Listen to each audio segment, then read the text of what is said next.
আসসালামু আলাইকুম। Welcome to another blog. আজকে আপনাদের সাথে দুটো রান্না শেয়ার করব। সেটার একটা রিজন আছে, সেটা পরেই বলছি। ১ম এ আমি পানি গরম করে নিলাম। যেহেতু আমার সিলিন্ডার গ্যাস, তাই আমি ওয়াটার হিটারে আগে পানি গরম করে নেই। এতে আমার সিলিন্ডার অনেকটাই সাশ্রয়ী হয়। দেন আমি একটু জর্দা রং দিয়ে দিলাম। আজকে আমি ফার্স্ট টাইম জর্দা রান্না করছি। আসলে এর আগে আমার আম্মা জর্দা প্রচুর রান্না করে এবং আম্মা ভাবির হাতের জর্দা খুব মজা হয়। তো সেজন্য আমার আজকে ইচ্ছে হলো যতটা ট্রাই করি। তো আমার কাছে বাসায় মোরব্বা ছিল। আমি মোরব্বাগুলোকে ছোট, ছোট পিস করে নিচ্ছি। আর এদিকে জর্দার চালটা সেদ্ধ হতে দিয়েছি।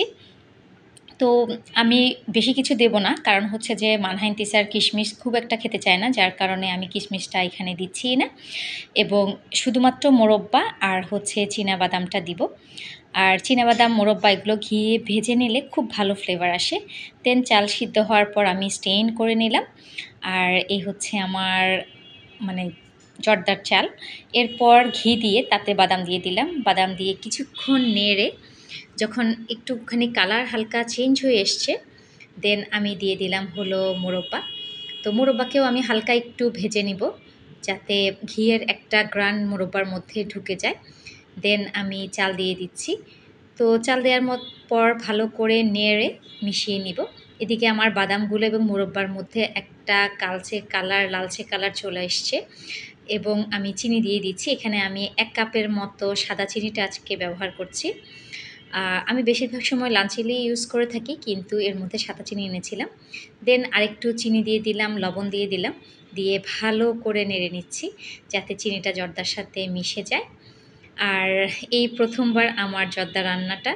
তবে দেখে মনে হচ্ছে যে আলহামদুলিল্লাহ খুব সুন্দর হয়েছে। কালারটা অনেক ভালো এসছে এবং খেতেও অনেক ইয়ামি হবে।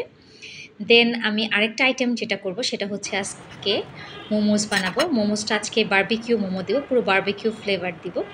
তো ফার্স্টে আমি মোমোগুলোকে বানিয়ে নিচ্ছি। একটা বানালাম, দেখি যেভাবে একটা, একটা করে বানাতে অনেক সময় লাগে। দেন আমি কি করলাম, সবগুলো শিটকে আগে বিছিয়ে নিলাম এবং এগুলোতে মাংস দিয়ে দেন একসাথে বটে নিব। এইভাবে কাজ করলে আসলে সহজেই হয়ে যায়। আবার একটু ঝামেলাও লাগে না, বিরক্তও লাগে না। তো আমার শিটগুলো একটু হালকা শুকিয়ে গিয়েছিল, তাই আমি একটু সাইডে পানি দিয়ে বাইন্ডিং করে নিয়েছি। এই যে দেখছেন, আমি পানি দিয়ে বাইন্ডিং করে নিচ্ছি, তো এতে আর খুলে যাবে না। তো আমার মোটামুটি মোমোগুলো রেডি হয়ে গেল। আমি ফার্স্টে মোমোগুলো স্টিম করব। আমি কড়াইতেই পানি দিয়েই স্টিমটা করতে চাচ্ছি। তো দেন আমি তেল একটু ব্রাশ করে মোমোগুলো বসিয়ে পানি দিয়ে দিলাম এবং ঢাকা দিয়ে দিলাম, যাতে তাড়াতাড়ি সিদ্ধ হয়ে যায়। তো মোমোগুলো ২ মিনিটের মাথায় আমি একটু উল্টে দিলাম। উল্টে দেওয়ার পরে সিদ্ধ হয়ে গেছে, দেন আমি নামিয়ে নিলাম। এরপর সেই সেম কড়াইতে আমি একটু তেল দিয়ে সিসেমি সিড দিয়ে দিলাম। কারণ হচ্ছে আমার কাছে সিসেমি অয়েল নেই। মোমোর সাথে সিসেমি অয়েলের টেস্টটা, ফ্লেভারটা আমার অনেক বেশি ভালো লাগে। এরপর আমি একটা সস রেডি করলাম।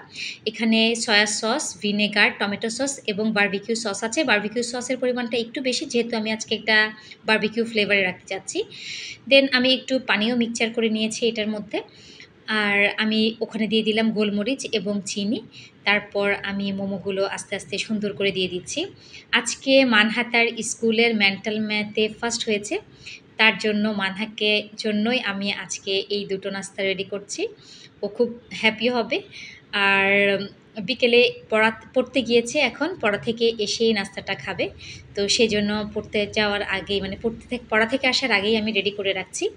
দেন আমার এই যে বারবিকিউ চিকেন মোমো রেডি হয়ে গেল খুব সহজেই, এবং আমি ভয়েস ওভার দিতে, দিতেই খাচ্ছিলাম। খুব মজা হয়েছে। সবাই বাসায় ট্রাই করবেন। কেমন লাগলো জানাবেন। আল্লাহ হাফেজ।